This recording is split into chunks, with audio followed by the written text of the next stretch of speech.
કેમ છો બધા? જય શ્રી કૃષ્ણ મારા તમને.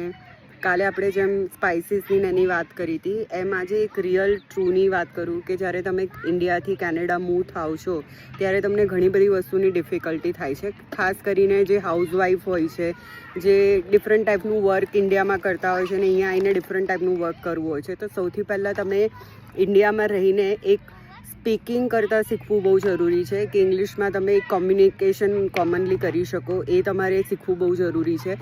સાથે સાથે રેઝ્યુમે કેવી રીતે અપડેટ કરવું, કેવી રીતે બનાવવું, એ શીખવું બહુ જરૂરી છે.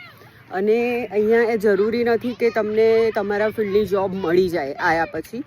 તમારે સ્ટોરમાં પણ જોબ કરવી પડે, તમારે મેકડી પર પણ જોબ કરવી પડે, તમારે કોઈ બી ફેક્ટરમાં જઈને જોબ પહેલાં અર્ન કરવી પડે છે. તો જો તમે અહીંયા આવતા પહેલાં થોડો તમે રેસ્ટોરન્ટનો, ચોપિંગનો કે પછી તમે મેકડીનો કે કોઈ રિયલ સ્ટોરનો, જેમ કે આપણા ત્યાં ઓશો માર્ટ છે, ડીમાર્ટ છે, એનો બી જો તમારી જોડે એક્સપિરિયન્સ હોય તો તમે અહીંયા ઇઝીલી જોબ ગેટ કરી શકો છો. બીજી મેઇન ફેક્ટ એ હોય છે કે જ્યારે તમે વિન્ટરમાં આવો છો ત્યારે તો ચાન્સ જ નથી હોતા જોબના, પણ સમર ચાલુ થાય છે ત્યારે બહુ બધી જગ્યાએ તમારે અપ્લાય કરવું પડે છે, વાત કરવી પડે છે. અને ત્યારે જઈને કેનેડામાં ખાસ કરીને રેફરન્સ હોય તો જોબ મળતી હોય છે.